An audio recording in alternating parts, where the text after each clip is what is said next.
नमस्कार मित्रांनो, व्हीएम स्ट्रॅटेजीच्या नवीन भागामध्ये आपले स्वागत आहे।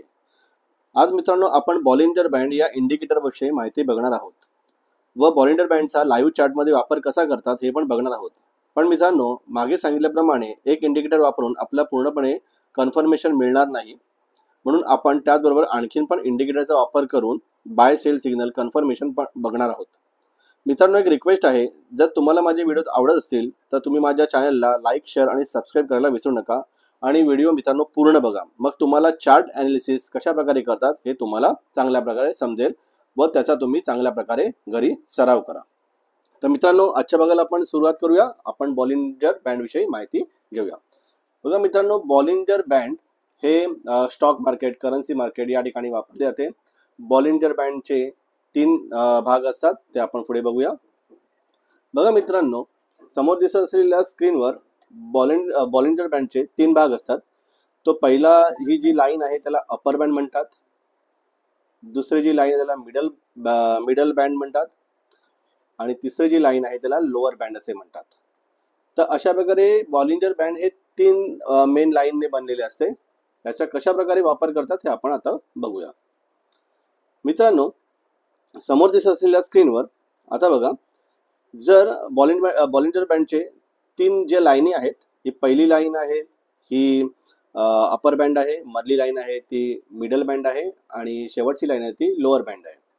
जर मित्रांनो मार्केटमध्ये व्हेरी लो व्होलॅटिलिटी असेल, म्हणजे बाईंग सेलिंग जास्त होत नसेल, तर बॉलिंजर बँड हा श्रिंक होतो, म्हणजे असा आखुडलेला असतो। बघा इकडे दाखवल्याप्रमाणे, जर मित्रांनो मार्केटमध्ये हाय व्होलॅटिलिटी असेल, म्हणजे बाईंग सेलिंग जास्त प्रमाणात होत असेल, तर बॉलिंजर बँड हा असा लार्ज बँड म्हणजे असा पूर्णपणे पसरला जातो।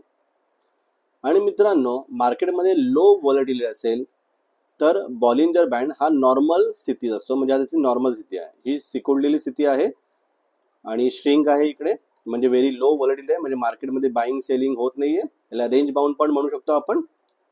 आणि हाय व्होलॅटिलिटी असेल तर बँड हा असा पूर्णपणे पसरला जातो। तर आपण मित्रांनो पुढे बघूया। मित्रांनो, समोर दिसत असलेल्या स्क्रीनवर बघा बॉलिंजर बँड आहे। तर मित्रांनो इकडे बघा, या ठिकाणी बॉलिंजर बँड हा सिकुडलेला आहे, म्हणजे इथे मार्केट रेंज बाउंड आहे आणि त्याच्यानंतर प्राइस ही वरती गेलेली आहे। जेव्हा प्राइस बार म्हणजे प्राइस ही बॉलिंजर बँडच्या अपर बँडला चिटकून वरती जाते, तेव्हा मार्केटमध्ये बुलिश ट्रेंड म्हणजे मार्केट वरती जाणार असं समजायचं असतं। आणि जेव्हा प्राइस मिडल बँडला बॉलिंजर बँडच्या क्रॉस करून खाली येते आणि लोअर बँडला चिटकून खाली येते, तेव्हा मार्केटमध्ये बेरिश ट्रेंड म्हणजे सेलिंगच्या झोन सुरू आहे असं मित्रांनो समजायचं। आणि हा जो बँड शिकुडलेला आहे, या ठिकाणी मार्केट रेंज बाउंड आहे। पण मित्रांनो फक्त आपल्याला फक्त बॉलिंजर बँडचा उपयोग करूनच आपल्याला पूर्णपणे कन्फर्मेशन मिळत नाही, तर त्यासाठी आपल्याला मार्केटमध्ये RSI, MACD, मूव्हिंग एव्हरेज कुठल्याही इंडिकेटरचा, यापैकी कुठल्या इंडिकेटरचा वापर करून आपण बाईंग सेलिंग सिग्नल यांचं कन्फर्मेशन मिळवू शकतो। तर मित्रांनो आता आपण लाईव्ह चार्ट्सवरच जाऊनच बघूया आपण। बघा मित्रांनो, इकडे मी IRCTCचा चार्ट लावलेला आहे, इंडियन रेल्वे, आणि त्याप्रमाणे इथे तीन चार्ट दिसत आहेत तुम्हाला मित्रांनो। आणि या ठिकाणी मित्रांनो बघा, हा चार्ट आहे, हा वीकलीचा चार्ट आहे या ठिकाणी। आणि ह्या ठिकाणी मी ट्रेंड पहिल्यांदा बघतो आहे की हायर चार्ट्समध्ये इकडे मित्रांनो जी प्राइस आहे ही या मिडल बँडच्या खाली आहे, म्हणजे इथे बेरिश ट्रेंड सुरू झालेला आहे आणि मार्केट बघा काही आठवडे हे पूर्णपणे खालीच आहे, म्हणजे ओव्हरऑल जो ट्रेंड आहे तो बेरिश आहे। त्याचबरोबर मी इथे आणखीन एक इंडिकेटर लावला आहे, ते म्हणजे MACD, आणि MACD ने पण सिग्नल लाईनला खाली क्रॉसओव्हर दिलेला आहे, म्हणजे रेड लाईनच्या खाली ग्रीन लाईन ब्लू लाईन गेलेली आहे आणि त्यामुळे MACDचं पण कन्फर्मेशन भेटलं आहे। आणि त्यामुळे हायर चार्ट्समध्ये मित्रांनो आपलं अशा प्रकारे कन्फर्मेशन आहे की हायर चार्ट्स हे बेरिश आहेत। तर आपल्याला मित्रांनो समजा लोअर चार्ट्समध्ये जाऊन वन डे मध्ये, म्हणजे एका दिवसाचा इंट्राडे आपल्याला ट्रेडिंग करायचं असेल, तर त्यासाठी आपण 5 मिनिटं, 10 मिनिटं, 15 मिनिटं अशा प्रकारे चार्टचा आपण या टाइम फ्रेमचा उपयोग करून आपण ट्रेडिंग करू शकतो। तर मी ते ह्या ठिकाणी बघा, इथे मी 15 मिनिटाचा चार्ट घेतलेला आहे। बघा या ठिकाणी मित्रांनो बघा, आता आपल्याला पूर्णपणे फक्त बॉलिंजर बँडवर डिपेंड न राहता आपल्याला MACDचा पण वापर करायचा आहे आणि त्याचबरोबर मी इथे सुपर ट्रेंड याचा पण मी इथे प्लॉट केला आहे आणि याचा पण आपल्याला वापर करायचा आहे, म्हणजे आपल्याला जास्तीत जास्त कन्फर्मेशन चांगल्या प्रकारे मिळू शकतं. बघा मित्रांनो, ह्या सिच्युएशन मध्ये बघा प्राइस ही लोअर बँडला चिटकून वरती गेलेली आहे आणि त्यानंतर बरोबर आपल्याला MACDने पण कन्फर्मेशन दिलेलं आहे आणि आपल्याला सुपर ट्रेंडने पण कन्फर्मेशन मित्रांनो दिलेलं आहे. आणि मित्रांनो प्राइस बघा किती वरती गेलेली आहे.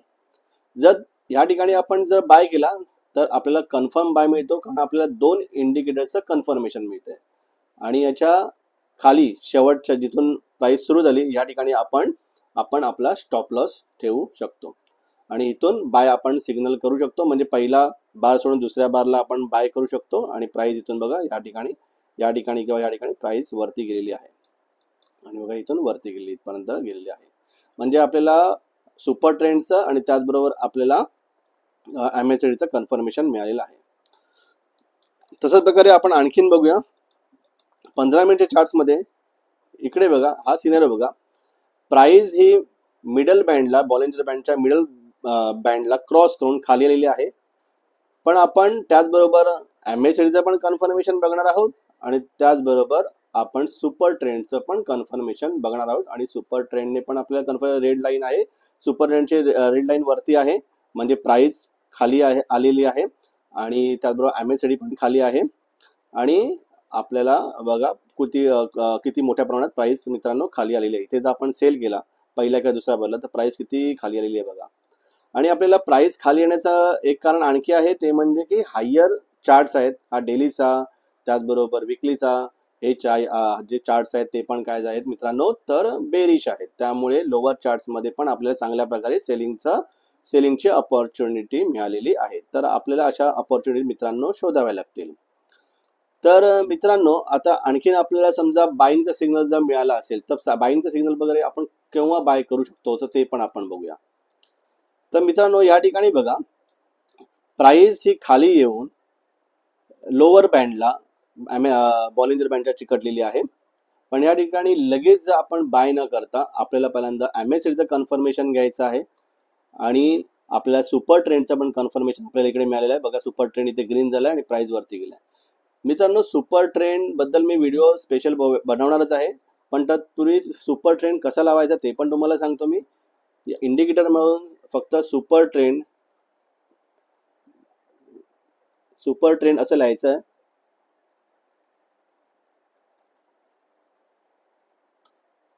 सुपर ट्रेंड असं लिहायचं आहे आणि तुम्हाला इथे क्लिक करायची. बाय डिफॉल्ट सेटिंग असते ती बाय डिफॉल्ट सेटिंग तुम्हाला करायची आहे आणि या ठिकाणी जाऊन फॉर्मॅटवर जाऊन तुम्हाला इकडे इनपुट जे बाय डिफॉल्ट आहेत तेच ठेवायचे आहेत आणि त्याच्यानंतर स्टाईलमध्ये तुम्हाला जो कलर आहे तो काही चेंज करायचा नाही आणि फक्त तुम्हाला इथून लाईनची थिकनेस सोडायची आणि ओके करायचं आहे. आता मी ऑलरेडी सुपर ट्रेंड प्लॉट केला आहे तर मी हा सुपर ट्रेंड डिलीट करतो. ऑलरेडी माझा पहिल्यापासून सुपर ट्रेंड प्लॉट केला आहे. सुपर ट्रेंडमध्ये बघा जर ग्रीन लाईन जर खाली असेल तर प्राइस वरती जाणार आणि जर सुपर ट्रेंडमध्ये प्राइस जर रेड लाईन वरती असेल तर प्राइस खाली येणार. तर अशा प्रकारे आपल्याला सुपर ट्रेंडचं पण कन्फर्मेशन मिळालं आहे, आपल्याला MACDचं कन्फर्मेशन आणि प्राइस बघा ही मिडल बँडला बॉलिंजर बँडच्या क्रॉस करून वरती गेलेली आहे आणि या ठिकाणी पहिल्या किंवा दुसऱ्या बारला आपण बाय करू शकतो आणि प्राइस इथून बघा वरती गेलेली आहे. म्हणजे उदाहरणार्थ इथे समजा प्राइस बघायला तर 744 ला समजा बाय केलं तर त्यानंतर प्राइस बघा 762, त्याच्यानंतर प्राइस बघा 770 पर्यंत प्राइस गेलेली आहे आणि इथून जर आपण बाय केलं तर इथे आपण जी प्राइस बार आहे त्याच्या एंडिंगला आपण म्हणजे 721 ला आपण जर स्टॉप लॉस ठेवू शकतो. म्हणजे अशा प्रकारे पहिल्यांदा मित्रांनो मी MACD त्यानंतर सुपर ट्रेंड आणि बॉलिंजर बँड या तिघांचा उपयोग करून बाय आणि सेल कसं करतात हे तुम्हाला आज दाखवलं. बघा मित्रांनो, पण यासाठी तुम्हाला मित्रांनो एक सांगतोय की तुम्हाला हायर चार्ट्सचं कन्फर्मेशन पण घ्यावं लागेल की हायर चार्ट्समध्ये जास्तीत जास्त अपॉर्च्युनिटी बाईंगला आहे की सेलिंगला आहे. तर मित्रांनो इथे दाखवलंय की हायर चार्ट्समध्ये जास्तीत जास्त अपॉर्च्युनिटी मित्रांनो तर सेलिंगला आहे. तर अशा प्रकारे मित्रांनो, इथे तुम्ही अशा प्रकारे अभ्यास करू शकता. तुम्हाला ज्या ज्या चार्ट्सबद्दल तुम्हाला असं ॲनालिसिस करायचं असेल तो चार्ट्स लावून तुम्ही मित्रांनो जास्तीत जास्त प्रॅक्टिस करा, मग तुम्हाला कळेल. आणि मित्रांनो, जर आता आपण 15 मिनिटामध्ये आपण हे करतोय, ट्रेड करतोय, जर आपल्याला इथे डेलीचा चार्ट्स लावले आहे, तर डेली चार्ट्समध्ये पण तुम्ही बघू शकता की डेलीच्या चार्ट्समध्ये बघा, इथे मी इथे सुपर ट्रेंड ऑन करतो आणि या ठिकाणी बघा मित्रांनो, आपल्याला जास्तीत जास्त कन्फर्मेशन घ्यायचंय. तर या ठिकाणी बघा मित्रांनो, बघा इथे प्राइस ही मिडल बँडला क्रॉस करून खाली आलेली आहे बॉलिंजर बँडच्या. त्याचबरोबर सुपर ट्रेंड पण रेडमध्ये आहे, म्हणजे प्राइस खाली येणार आहे त्याने आपल्याला सांगितलेलं आहे. त्याचबरोबर MACDचं पण कन्फर्मेशन आपल्याला मित्रांनो मिळालेलं आहे. म्हणजे अशा प्रकारे किती प्राइस खाली आले बघा. इकडे मित्रांनो ही 1025 पासून किती प्राइस खाली आहे. म्हणजे समजा आपण या ठिकाणी म्हणजे जिथून आपल्याला मिडल बँडला जर समजा क्रॉस केलेली प्राइस सेकंड बारला आपण जर इथे सेल केला असता, म्हणजे 1038च्या दरम्यान, आणि इथे वरती प्राइसचा जे टोक आहे या ठिकाणी जर आपण स्टॉप लॉस लावला असता, तर मित्रांनो प्राइस किती खाली आलेली आहे. आणि त्याचबरोबर बघा MACD, सुपर ट्रेंड आणि बॉलिंजर बँड हे तिघांचं कन्फर्मेशन मिळालेलं आहे. बॉलिंजर बँडचं कन्फर्मेशन मित्रांनो इथेच मिळालेलं आहे. बॉलिंजर बँडने इथेच आपल्याला सांगितलेलं आहे की या ठिकाणी प्राइस ही ओव्हरबॉट झालेली आहे आणि इथून खाली येऊ शकते. पण आपण मित्रांनो फक्त बॉलिंजर बँडवर डिपेंड नाही राहणार, तर त्याचबरोबर आपल्याला सुपर ट्रेंडचं पण कन्फर्मेशन घेतलं आहे आणि त्याचबरोबर आपण MACDचं पण कन्फर्मेशन घेतलेलं आहे. बघा मित्रांनो, आता तुम्हाला मी बॉलिंजर बँड, MACD, त्यानंतर सुपर ट्रेंड याबद्दल सांगितलंच आहे. माझं स्ट्रॅटेजी सांगणं काम आहे, पण तुम्ही जास्तीत जास्त याचं डेमो ट्रेडिंग करून बघा. त्यानंतर तुम्ही पेपर ट्रेडिंग करून बघा, लाईव्ह चार्ट जास्तीत जास्त बघा, तरच तुम्हाला ह्याच्यामध्ये कन्फर्मेशन चांगल्या प्रकारे मिळू शकतं मित्रांनो. आणि जास्तीत जास्त मित्रांनो चार्टचा अभ्यास करा, तरच तुम्हाला या ॲनालिसिसमध्ये तुम्हाला चार्ट्स ॲनालिसिसमध्ये चांगली महारत प्राप्त होऊ शकते. मित्रांनो, पुन्हा एकदा रिक्वेस्ट आहे की तुम्हाला जर माझे व्हिडिओ आवडत असतील आणि तर तुम्ही माझ्या चॅनलला लाईक, शेअर आणि सबस्क्राईब करायला विसरू नका. तर आता मी इथेच थांबतो. तोपर्यंत मित्रांनो, नमस्कार.